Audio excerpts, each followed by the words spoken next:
बाबू विट्ठल दास न्यायप्रिय सरल मनुष्य थे। जिधर न्याय खींच ले जाता उधर चले जाते। इसमें लेश मात्र भी संकोच न होता था।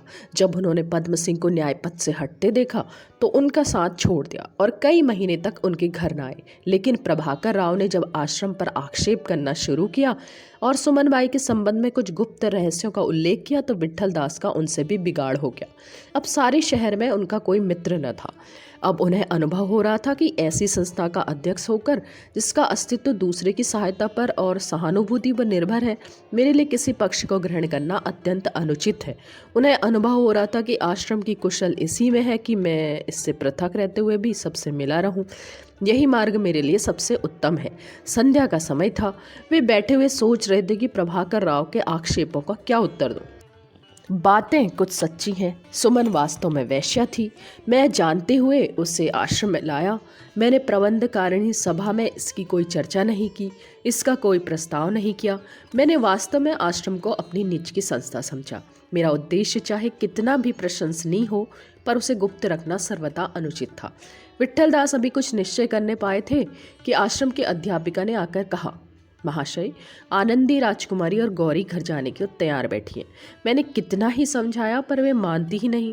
विट्ठल दास ने झुंझलाकर कहा, कह दो चली जाए, मुझे इसका डर नहीं है। इनके लिए मैं सुमन और शांता को नहीं निकाल सकता। अध्यापिका चली गई और विट्ठल दास फिर सोचने लगे, यह स्त्रियां अपने आप को क्या समझती हैं? क्या सुमन ऐसी गई बीती है कि इनके साथ रह भी नहीं सकती? उनका कहना है कि आश्रम बदनाम हो रहा है। यहाँ रहने में हमारी बदनामी है। हाँ, जरूर बदनामी है। जाओ, मैं तुम्हें नहीं रोकता। इसी समय डाकिया चिट्ठियां लेकर आया। विट्ठल दास के नाम 5 चिट्ठियां थी। एक में लिखा था, मैं अपनी कन्या विद्यावती को आश्रम में रखना उचित नहीं समझता, मैं उसे लेने आऊँगा। दूसरे महाशय ने धमकाया था कि अगर वैश्याओं को आश्रम से न निकाला जाएगा तो वह चंदा देना बंद कर देंगे। तीसरे पत्र का भी यही आशय था। शेष दोनों पत्रों को विट्ठल दास ने नहीं खोला। इन धमकियों ने उन्हें भयभीत नहीं किया बल्कि हट और दृढ़ कर दिया। वे लोग समझते होंगे मैं इनकी गीदड़ भक्कियों से कांपने लगूंगा। यह नहीं समझते कि विट्ठल दास किसी की परवाह नहीं करता। आश्रम भले ही टूट जाए, शांता और सुमन को मैं कदापि अलग नहीं कर सकता। विट्ठल दास के अहंकार ने उनकी सद्बुद्धि को परास्त कर दिया। सदुत्साह और दुस्साहस दोनों का स्रोत एक ही है, भेद केवल उनके व्यवहार में है। सुमन देख रही थी कि मेरे ही कारण यह भगदड़ मची हुई है। उसे दुख हो रहा था कि मैं यहाँ क्यों आई। उसने कितनी श्रद्धा से इन विधवाओं की सेवा की थी, पर उसका यह फल निकला। वह जानती थी विट्ठल दास कभी उसे वहाँ से न जाने देंगे, इसलिए उसने निश्चय किया कि क्यों न मैं चुपके से चली जाऊँ। 3 स्त्रियां चली गई थी, 2-3 महिलाएं तैयारी कर रही थी और कई अन्य देवियों ने अपने अपने घर पत्र भेजे थे। केवल वही चुपचाप बैठी थी जिनका कहीं कोई ठिकाना नहीं था, पर वह भी सुमन से मुंह चुराती फिरती थी। सुमन यह अपमान न सह सकी। उसने शांता के साथ बात की, उससे सलाह की। शांता बड़ी दुविधा में पड़ी। पद्म सिंह की आज्ञा के बिना वह आश्रम से निकलना अनुचित समझती थी। केवल यही नहीं कि आशा का पतला सूत उसे यहाँ बांधे हुए था, बल्कि उसे वह धर्म का बंधन समझती थी।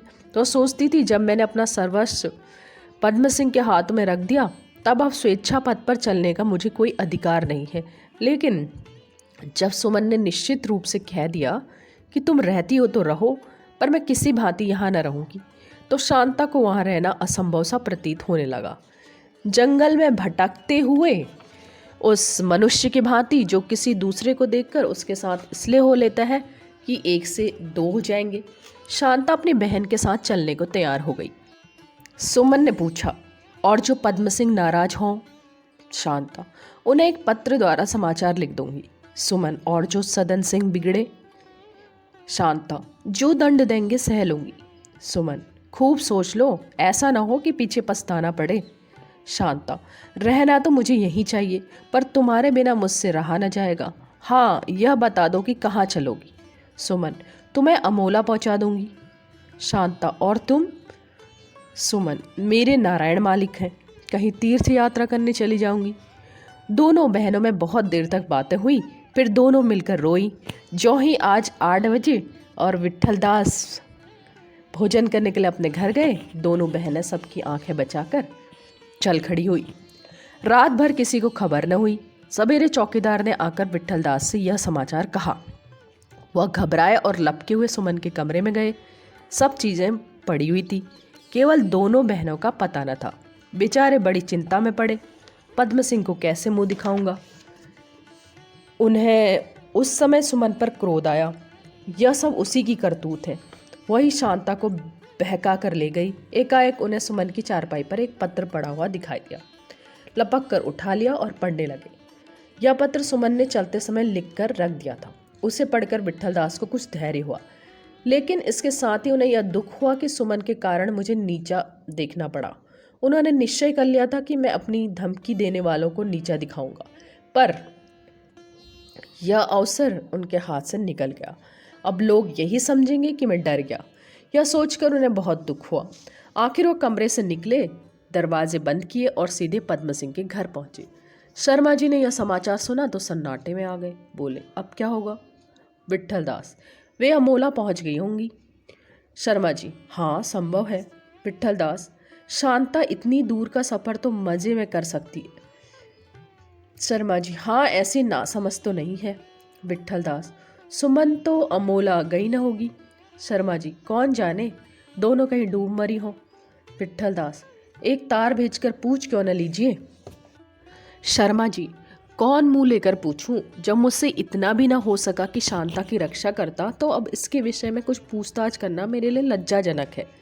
मुझे आपके ऊपर विश्वास था। अगर जानता होता कि आप ऐसे लापरवाही करेंगे तो मैं उसे अपने घर में ही रख लेता।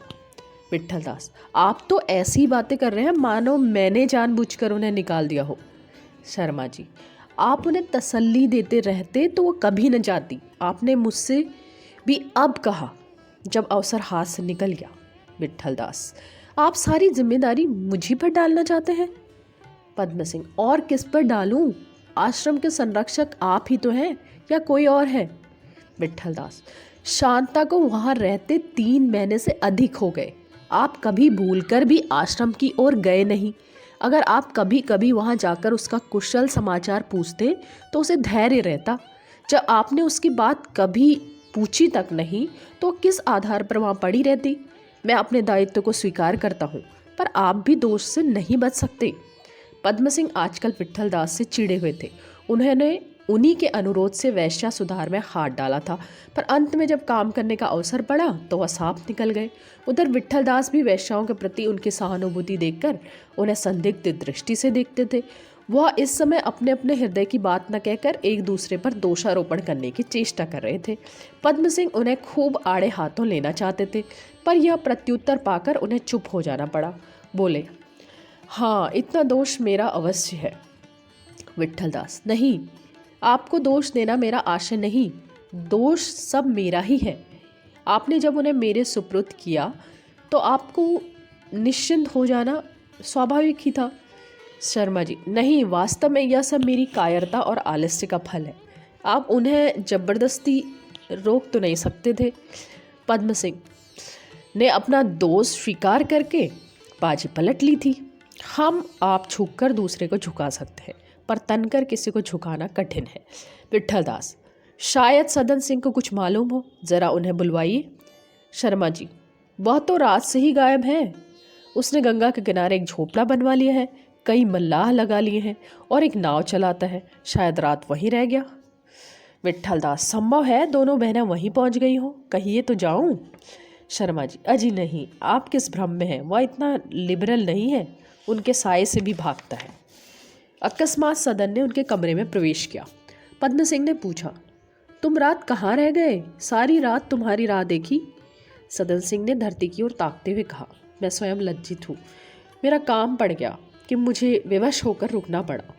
इतना समय भी न मिला कि आकर कह जाता। मैंने आपसे शर्म के मारे कभी चर्चा न की, लेकिन इधर कई महीने से मैंने एक नाव चलाना शुरू किया है। वहीं नदी के किनारे एक झोपड़ा बनवा लिया है। मेरा विचार है कि इस काम को जमकर करूं, इसलिए आपसे इस झोपड़े में रहने की आज्ञा चाहता हूँ। शर्मा जी, इसकी चर्चा तो लाला भगत राम ने एक बार मुझसे की थी, लेकिन खेद यह है कि तुमने अब तक मुझसे इसे छिपाया, नहीं तो मैं भी कुछ सहायता करता। खैर, मैं इसे बुरा नहीं समझता, बल्कि तुम्हें इस अवस्था में देखकर मुझे बड़ा आनंद हो रहा है। लेकिन मैं यह कभी न मानूंगा कि तुम अपना घर रहते हुए अपनी हांडी अलग चढ़ाओ। क्या एक नाव का और प्रबंध हो सकता है जिससे अधिक लाभ हो? सदन सिंह: जी हाँ, मैं स्वयं इसी फिक्र में हूँ, लेकिन इसके लिए मेरा घाट पर रहना ज़रूरी है। शर्मा जी: भाई, यह शर्त तुम बुरी लगाते हो। शहर में रहकर तुम मुझसे अलग रहो, यह मुझे पसंद नहीं। इसमें चाहे तुम्हें हानि भी हो तो मैं नहीं मानूंगा। सदन: नहीं चचा, आप मेरी यह प्रार्थना स्वीकार कीजिए। मैं बहुत मजबूर होकर आपसे यह कह रहा हूँ। शर्मा जी: ऐसी क्या बात है जो तुम्हें मजबूर करती है? तुम्हें जो संकोच हो वह साफ साफ क्यों नहीं कहते? सदन: मेरे इस घर में रहने से आपकी बदनामी होगी। मैंने अब अपने उस कर्तव्य का पालन करने का संकल्प कर लिया है जिसे मैं कुछ दिनों तक अपने अज्ञान और कुछ समय तक अपनी कायरता और निंदा के भय से टालता आता था। मैं आपका लड़का हूँ। जब मुझे कोई कष्ट होगा तो आपका आश्रय लूँगा, कोई ज़रूरत पड़ेगी तो आपको सुनाऊँगा, लेकिन रहूँगा अलग, और मुझे विश्वास है कि आप मेरे इस प्रस्ताव को पसंद करेंगे। विट्ठलदास बात की तह तक पहुँच गए। पूछा, कल सुमन और शांता से तुम्हारी मुलाकात नहीं हुई? सदन के चेहरे पर लज्जा की लालिमा छा गई, जैसे किसी रमणी के मुख पर से घूंघट हट जाए। तभी जवान में बोला, जी हाँ। पद्म सिंह बड़े धर्म संकट में पड़े। न हाँ कह सकते थे, न नहीं कहते बनता था। अब तक वो शांता के संबंध में अपने को निर्दोष समझते थे। उन्होंने इस अन्याय का सारा भाग अपने भाई के सिर पर डाला था, और सदन तो उनके विचार में काठ का पुतला था। लेकिन अब इस जाल में फंसकर वह भाग निकलने की चेष्टा करते थे। संसार का भय तो उन्हें नहीं था। भय कहीं भैया यह न समझ लें कि यह सब मेरे सहारे से हुआ है, मैंने ही सदन को बिगाड़ा है। कहीं यह संदेह उनके मन में उत्पन्न हो गया तो फिर वह कभी मुझे क्षमा न करेंगे। पद्म सिंह कई मिनट तक इसी उलझन में पड़े रहे। अंत में बोले, सदन, यह समस्या इतनी कठिन है कि मैं अपने भरोसे पर कुछ नहीं कह सकता। भैया की राय लिए बिना हाँ या ना कैसे कहूँ? तुम मेरे सिद्धांत को जानते हो। मैं तुम्हारी प्रशंसा करता हूँ और प्रसन्न हूँ कि ईश्वर ने तुम्हें सद्बुद्धि दी, लेकिन मैं भाई साहब की इच्छा को सर्वोपरि समझता हूँ। यह हो सकता है कि दोनों बहनों के अलग रहने का प्रबंध कर दिया जाए, जिसमें उन्हें कोई कष्ट न हो, बस यहीं तक। इसके आगे मेरी कुछ सामर्थ्य नहीं है। भाई साहब की जो इच्छा हो वही करो। सदन: क्या आपको मालूम नहीं कि वह क्या उत्तर देंगे? पद्म सिंह: हाँ, यह भी मालूम है। सदन: तो उनसे पूछना व्यर्थ है। माता पिता की आज्ञा से मैं अपनी जान दे सकता हूँ, जो उन्हीं की दी हुई है, लेकिन किसी निरपराध की गर्दन पर तलवार चलाना नहीं सह सकता। पद्म सिंह: तुम्हें इसमें क्या आपत्ति है कि दोनों बहनें एक अलग मकान में ठहरा दी जाएं? सदन ने गर्म होकर कहा, ऐसा तो मैं तब करूँगा जब मुझे छुपाना हो। मैं कोई पाप करने नहीं जा रहा हूँ जो उसे छुपाऊँ। यह मेरे जीवन का परम कर्तव्य है। उसे गुप्त रखने की आवश्यकता नहीं है। अब वह विवाह के जो संस्कार नहीं पूरे हैं, कल गंगा के किनारे पूरे किए जाएंगे। यदि आप वहाँ आने की कृपा करेंगे तो मैं अपना सौभाग्य समझूंगा, नहीं तो ईश्वर के दरबार में गवाहों के बिना भी प्रतिज्ञा हो जाती है। यह कहता हुआ सदन उठा और घर से चला गया। सुभद्रा ने कहा, वाह, खूब गायब होते हो। सारी रात जी लगा रहा, कहाँ रह गए थे? सदन ने रात का वृतांत चाची से कहा। चाची से बातचीत करने में उसे वह झिझक न होती थी जो शर्मा जी से होती थी। सुभद्रा ने उसके साहस की बड़ी प्रशंसा की। बोली, माँ बाप के डर से कोई अपने ब्याहता को थोड़ी छोड़ देता है। दुनिया हंसेगी तो हंसा करे, उसके डर से अपने घर के प्राणी की जान ले ले।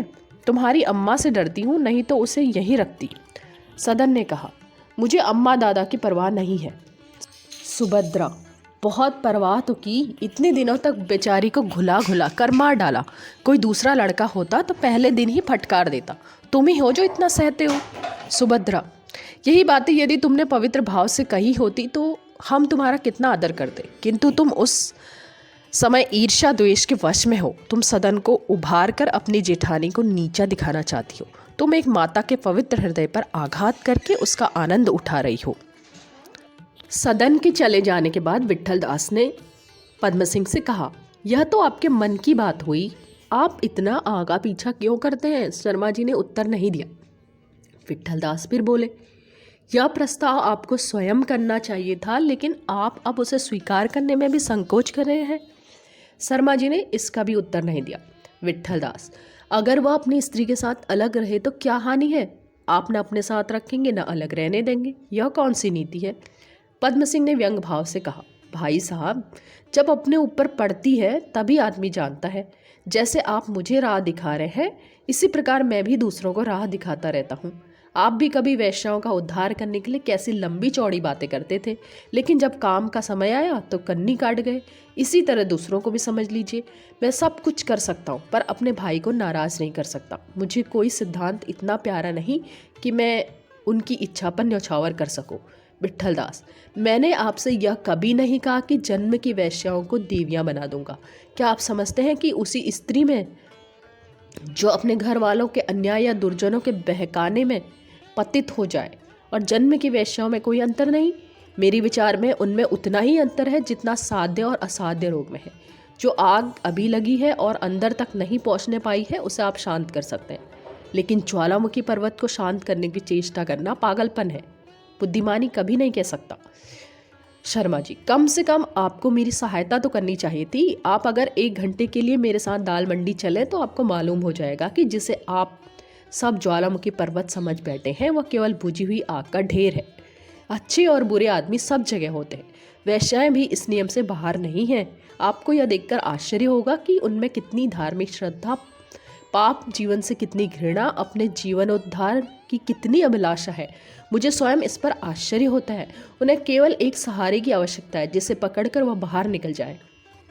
पहले तो वह मुझसे बात तक नहीं करती थी, लेकिन जब मैंने उन्हें समझाया कि मैंने यह प्रस्ताव तुम्हारे उपकार के लिए किया है, जिससे तुम दुराचारियों, दुष्टों और कुमारियों की पहुंच से बाहर रह सको, तो उन्हें मुझ पर कुछ कुछ विश्वास होने लगा। नाम तो न बताऊंगा, लेकिन कई धनी वेश्याएं धन से मेरी सहायता करने को तैयार हैं।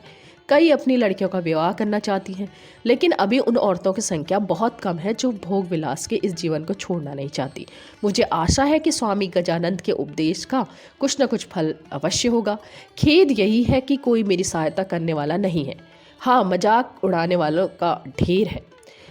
इस समय एक ऐसे अनाथालय की आवश्यकता है जहाँ वेश्याओं की लड़कियाँ रखी जा सके और उनकी शिक्षा का उत्तम प्रबंध हो, पर मेरी कौन सुनता है। विट्ठल दास ने ये बातें बड़ी ध्यान से सुनी। पद्म सिंह ने जो कुछ कहा था वह उनका अनुभव था, और अनुभवपूर्ण बातें सदैव विश्वासोत्पादक हुआ करती हैं। विट्ठल दास को ज्ञात होने लगा कि मैं जिस कार्य को असाध्य समझता था वो वास्तव में ऐसा नहीं है। बोले, अनिरुद्ध सिंह से आपने इस विषय में कुछ नहीं कहा? शर्मा जी, वहाँ लच्छेदार बातों और तीव्र समालोचना के सिवा और क्या रखा है?